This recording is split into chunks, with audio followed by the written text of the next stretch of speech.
ہندوستان کی سرزمین پر کسی نے فرنگی تاجروں کو دن میں تارے دکھائے تو اس عظیم شخصیت کا نام شیر میسور شہید ٹیپو سلطان فتح علی خان ہے۔ ناظرین، آج کا ہمارا موضوع یہی ہے کہ ٹیپو سلطان نے ہندوستان ہی نہیں پوری دنیا میں کس طرح سے اپنا نام روشن کرایا اور کیسے وہ شیر میسور کے نام سے دنیا کے اندر جانے اور پہچانے جاتے ہیں۔ آگے بڑھنے سے پہلے ہمارے چینل کو سبسکرائب کریں۔ ٹیپو سلطان 20 نومبر 1750 کو مطابق جمعہ 10 ذو الحجہ 1163 ہجری کو دیوانی حالی میں پیدا ہوئے۔ موجودہ دور میں یہ بنگلورو یہ دیہی ضلع کا مقام ہے جو بنگلورو شہر کی 33 کلومیٹر شمال میں واقع ہے۔ ٹیپو سلطان کا نام آرکاٹ کے بزرگ ٹیپو مستان اولیاء کے نام پر رکھا گیا تھا۔ جب ٹیپو سلطان نے ہوش سنبھالا تو اس وقت انگریزوں کے ناپاک قدم تیزی سے پورے ہندوستان کی ایک کے بعد دیگر ریاستوں کو رونتے ہوئے آگے بڑھتے جا رہے تھے۔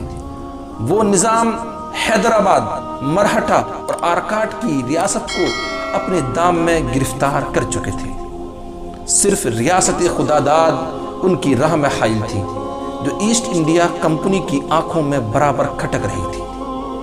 سلطان حیدر علی نے 17 سال کی عمر میں ٹیپو سلطان کو اہم سفارتی اور فوجی امور پر آزادانہ اختیار دے دیا اور انہوں نے جلد ہی اپنی ذہانت، فراست اور اعلیٰ قائدانہ صلاحیتوں سے والد ماجد حیدر علی کا دل جیت لیا۔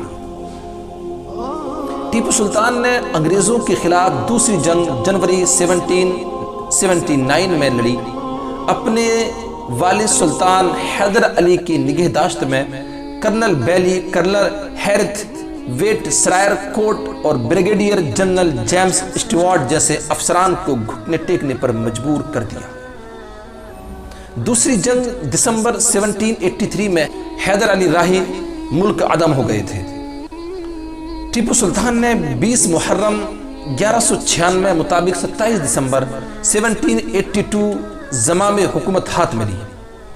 ایک طرف ٹیپو کو زرخیز قدرتی وسائل سے مالا مال ایک وسیع و عریض سلطنت اور مستحکم اور منظم ریاست کے مالک ہونے کا شرف حاصل ہوا، تو دوسری جانب ریاست کے خلاف اندر اور باہر ریشہ دوانیوں اور سازشوں کو ہوا دینے والے گروہ کی عداوت بھی ورثے میں ملی۔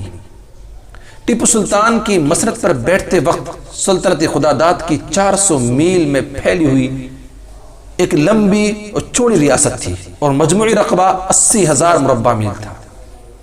فوج کی تعداد بھی کم نہیں تھی، لگ بھگ 1,80,000 افراد پر مشتمل تھی۔ 60,000 گھوڑے، اس میں نصف تعداد عربی گھوڑوں کی تھی۔ 6,000 اونٹ، 900 ہاتھی، 2 لاکھ سے زائد تلواریں، 220 بڑی توپیں، 6 لاکھ مختلف قسم کی بندوقیں، اس کے علاوہ دیگر ہتھیار بھی شامل تھے۔ سالانہ آمدنی 7.5 کروڑ سے زیادہ تھی۔ ٹیپو سلطان ایک عظیم مجاہد ہونے کے ساتھ ساتھ پکے سچے مسلمان بھی تھے۔ وہ سادہ زندگی بسر کرتے اور شرعی لباس پہنتے تھے اور آخری دور میں سبز رنگ کی دستار پہننے لگے تھے۔ نماز فجر کے وقت تلاوت کرتے اور پورا دن بوضو رہتے۔ نماز کی تو اتنے پابند تھے کہ جب شری رنگا پٹم میں مسجد اعلیٰ کی فتح کا موقع آیا تو سوال یہ پیدا ہوا کہ امامت کون کرے گا۔ اس وقت اپنے عہد کے علماء اکرام اور مشائخ موجود تھے۔ یہ طے ہوا کہ نماز کی امامت وہ شخص کرے جس کی کوئی نماز قضا نہ ہوئی ہو۔ کچھ دیر سختہ طاری ہونے کے بعد سلطان آگے بڑھے اور کہا، الحمدللہ میں صاحب ترتیب ہوں اور نماز کی امامت کی۔ سلطان نباس وقت، دور اندیش اور ایک اعلیٰ ایڈمنسٹریٹر تھے۔ ٹیپو سلطان نے مادر ہند کو ایسٹ انڈیا کمپنی کے تسلط سے آزاد کرانے کے لیے ایک مضبوط محاذ تشکیل دینے کی ہر ممکن کوشش کی۔ ملک کی ہر چھوٹی اور بڑی ریاست، جے پور، جودھ پور اور نیپال وغیرہ کو اپنے ایلچی اور خطوط روانہ کیے۔ 23 جون 1785 کو مغل شہنشاہ شاہ عالم کی خدمت میں عریضہ لکھ کر انگریزوں کے خلاف جنگ کرنے کی اپنی خواہش کا اظہار کیا۔ انہوں نے نظام حیدرآباد کو ہر پہلو سے سمجھانے کی کوشش کی۔ نظام اور مرہٹوں نے ٹیپو کی بڑھتی طاقت کو اپنی بقا کے لیے خطرہ سمجھ لیا۔ اور انگریزوں سے اتحاد کر لیا۔ ٹیپو سلطان نے ترکی، ایران، افغانستان اور فرانس سے مدد حاصل کرنے کی کوشش کی مگر کامیاب نہ ہو سکے۔ ٹیپو سلطان نے محسوس کر لیا تھا کہ مغربی ممالک میں انقلاب برپا ہونے کے بعد انگریزوں کے پاس جدید اسلحہ اور ساز و سامان کا انبار ہے اور ان کا مقابلہ پرانے اور فرسودہ جنگی ساز و سامان سے ہرگز نہیں کیا جا سکتا۔ اس لیے انہوں نے انتہائی دور رس اثرات کے حامل فوجی اصلاحات نافذ کی اور جدید تکنیک سے اپنی افواج کو آراستہ کیا۔ انہوں نے راکٹ ایجاد کیا جس نے انگریزوں کا دن کا چین اور رات کا سکون چھین رکھ لیا۔ انہوں نے نہ صرف پیدل اور کولری کی اور اپنی توجہ مرکوز کی بلکہ بحریہ کے بیڑے کو بھی اپنی فوج میں شامل کیا۔ بحریہ کا قیام سلطان کا ایک عظیم کارنامہ تھا۔ وہ ہندوستان کے ایک ایسے حاکم تھے جنہوں نے سب سے پہلے سمندری راستوں کی اہمیت کا احساس کیا اور اس کا باضابطہ نظم قائم کیا۔ فوجی قواعد کے لیے کتاب فتح المجاہدین ترتیب دی۔ مقناطیسی پہاڑوں سے جہازوں کو بچانے کے لیے لوہے کی جگہ تانبے کے تاروں کا استعمال سلطان کی ہی دین ہے۔ اگرچہ ٹیپو سلطان کا زیادہ وقت میدان جنگ میں گزرا، اس کے باوجود انہوں نے جتنا بھی وقت ملا انہوں نے ریاست کی خوشحالی اور عوامی فلاح و بہبود پر صرف کیا۔ انہوں نے اپنی سلطنت میں جو مختلف محکمہ جات قائم کیے تھے ان کی تعداد بھی کم نہیں تھی، لگ بھگ 99 تھی۔ ٹیپو سلطان نے سلطنت کے انتظام میں رعایا کو شامل کرنے کی مہم کا آغاز کیا اور ایک مجلس زمرہ غم نباشد قائم کی جس کے پیش نظر شخصی اقتدار کے بجائے مشاورتی حکومت کا قیام عمل میں آیا۔ انہوں نے کاویزی ندی پر ایک ڈیم بنانے کی بنیاد رکھی جہاں بعد ازیں حکومت ہند نے کرشنا راجہ ڈیم تعمیر کرایا اور ریشم کی صنعت ٹیپو سلطان کے مرہون منت ہے۔ میسور کی چمنڈا ہل پر واقع مندر پر دیوی کی چرنوں میں انسانی سر کی بھینٹ چڑھائی جاتی تھی۔ اس روایت کو ٹیپو سلطان نے موقوف کیا۔ ٹیپو سلطان سے قبل ریاست ٹرائنکور میں دلت ہندو خواتین کو سینہ اور سر کھلا رکھنے کی روایت کو بند کرنے کے لیے اس کے حاکموں سے 2 ہاتھ کیے اور اسے بند کرا کر ہی ہوش لیا۔ ٹیپو سلطان کے اندر مذہبی رواداری کوٹ کوٹ کر بھری ہوئی تھی۔ انہوں نے فرانسیسیوں کی درخواست پر میسور میں پہلے چرچ کی تعمیر کرائی۔ وہ لاتعداد مندروں کی کفالت بھی کرتے تھے۔ 1791 میں مرہٹا سردار رگھوناتھ راؤ اور اس کے ساتھیوں نے سرنگیری کے مندر پر حملہ کر کے اس کو لوٹ لیا اور مندر میں موجود ہیر جواہرات اور مال و دولت اپنے ساتھ لے گئے۔ ساتھ ہی کئی لوگوں کا قتل بھی کیا۔ بڑے پجاری نے ٹیپو سلطان سے فریاد کی۔ سلطان رگھوناتھ کے اس ذلیل فعل پر سخت برہم تھے۔ انہوں نے بڑے پجاری کو لکھا، وہ لوگ جنہوں نے ایک مقدس مقام کے خلاف یہ گندا اور بہیمانہ اقدام کیا ہے وہ یقیناً اپنی اس گناہ کا خمیازہ بہت جلد اٹھائیں گے۔ وہ مزید لکھا کہ لوگ ظلم اور غلط کام ہنستے اور مسکراتے ہوئے کرتے ہیں اور نتائج کا خمیازہ روتے ہوئے بھگتتے ہیں۔ اس کے متعلق ٹیپو سلطان اور پجاری کے درمیان ہوئی خط و کتابت کے 30 خطوط میسور کی تاریخی کتب خانے میں بھی موجود ہیں۔ ٹیپو سلطان نے ہندوستان کو غلامی سے بچانے کی ہر ممکن کوشش کی، لیکن غدار وطن اور ناواقف حالات کی وجہ سے ان کی تمام جدوجہد رائے گاہ چلی گئیں۔ انگریزوں، مرہٹوں اور نظام حیدرآباد کی گٹھ جوڑ کے ساتھ ساتھ ان کی آستین کے سانپوں میں میر صادق، پنڈت پورنیا، میر غلام علی لنگڑا، بدرالزمان خان نائتا، میر معین الدین، میر قمر الدین، میر قاسم علی پٹیل اور میر نور الدین جیسے منافقوں نے شیر میسور کو شہید کرا کر ہی دم لیا۔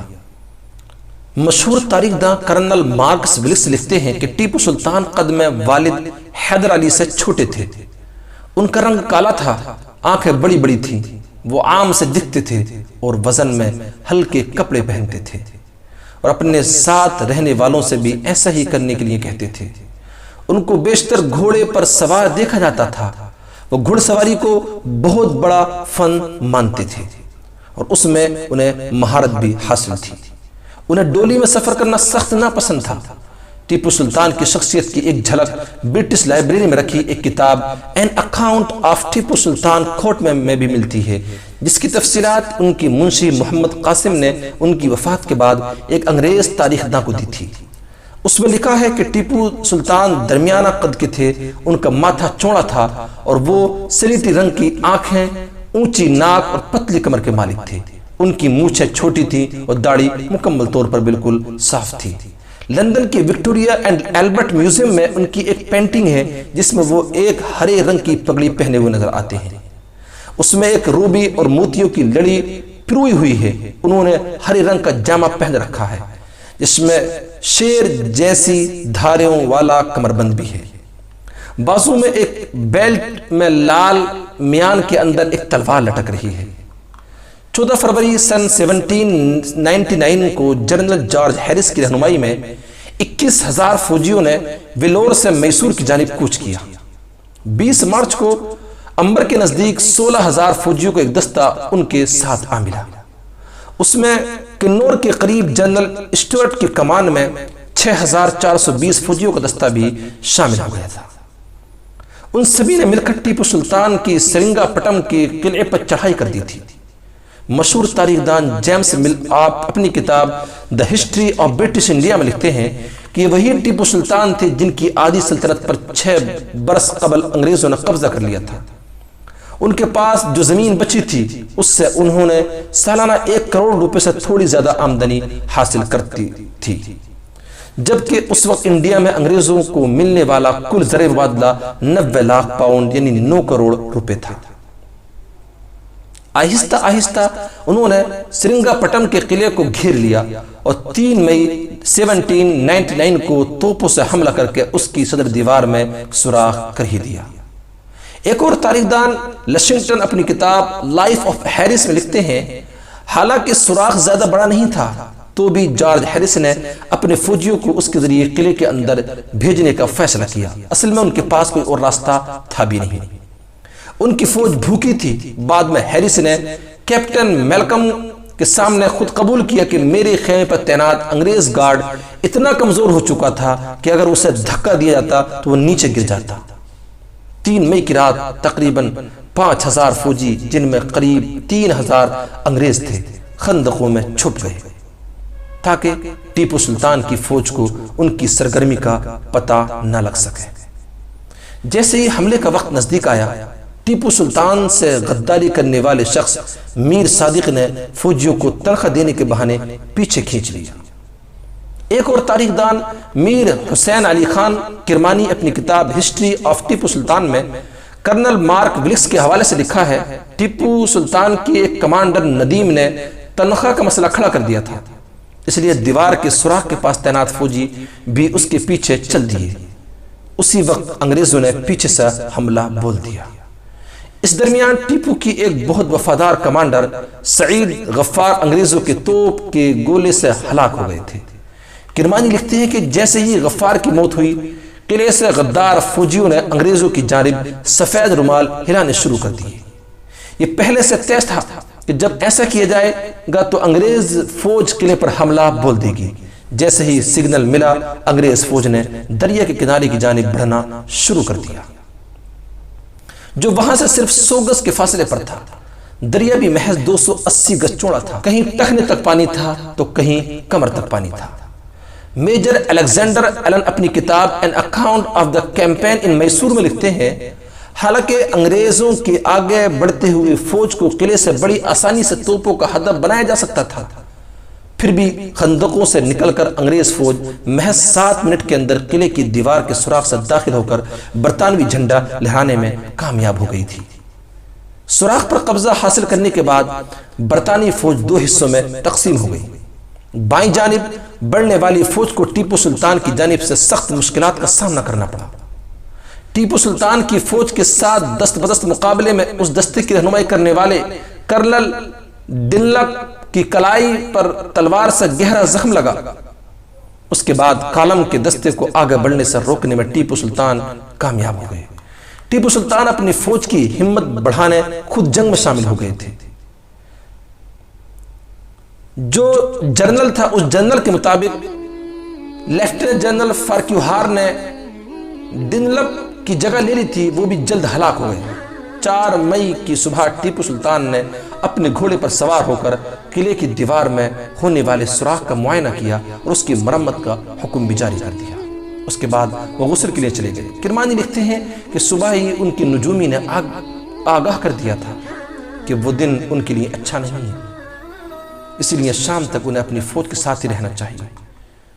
غسل کے بعد ٹیپو سلطان نے غریبوں میں پیسے بانٹے۔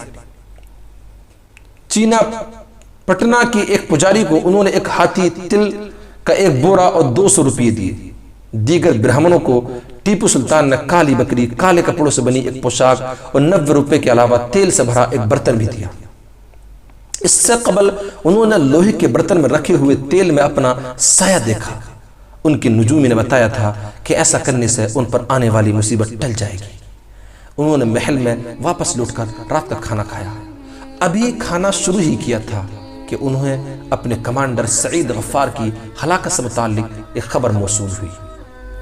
سعید غفار قلعے کی مغربی سرے کی حفاظت کے لیے تعینات فوج کی قیادت کر رہے تھے۔ لیفٹیننٹ کرنل الیگزینڈر بیٹسن اپنی کتاب اے ویب آف دا اورینج and conduct of the war with Tipu Sultan میں لکھتے ہیں کہ ٹیپو یہ خبر سنتے ہی کھانا چھوڑ کر اٹھ کر چلے گئے تھے۔